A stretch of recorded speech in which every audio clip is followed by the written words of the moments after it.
Why is the S-Corp one of the best entities for small business, and how do you set one up?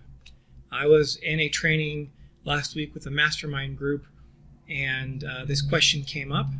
So when it comes to the right entity selection, so we're talking about S-Corps, LLCs, partnerships, corporations, sole proprietors, those are entities. We want to pick the right entity that matches the type of income we're making, because the tax code doesn't just say, oh, you made $1. They'll say, like, you made $1 of ordinary income, or you made $1 of self-employment income, or you made $1 of passive income. So if you have a business that sells products or services, that type of income is considered ordinary income. And with it has this fun little tax tied to it called self-employment tax.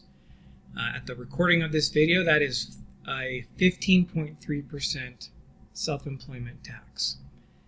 It's called self-employment tax because the employer, which is you, pays 7.65%, and the employee, which is you when you're self-employed, also pays 7.65%, hence the 15.3%.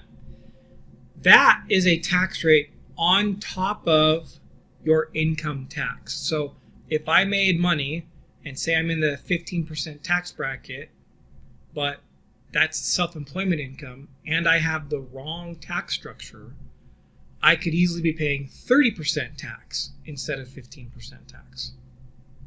The S-Corp is a great entity that helps us reduce that self-employment tax. It doesn't get you out of all of it. We have a lot of blogs that go into a lot more detail when it comes to how that 15% works, and when you have an S-Corp, what are some of the compliance things that you need to do to make sure that you don't get in trouble with the IRS. But for the sake of answering the question, why is the S-Corp one of the best entities?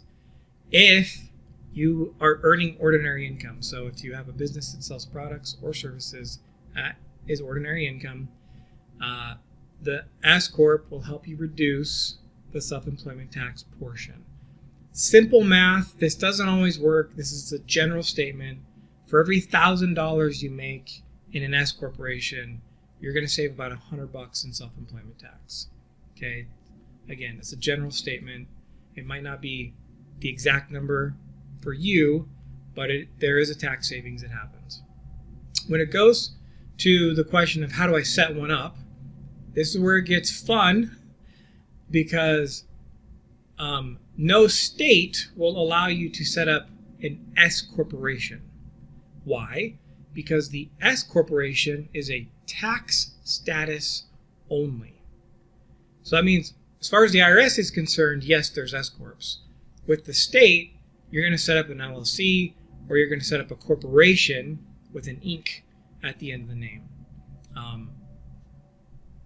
So you have to set up the entity with the state, and then if you set up an LLC or you set up a corporation, whichever one you do, you then fill out a form with the IRS. It's Form 2553. It's 2 pages. Well, it's 3, but you only fill out the 2 pages. And you send those 2 pages to the IRS that says, hey, I have this entity that I set up over here with this state. Please treat it like an S corporation.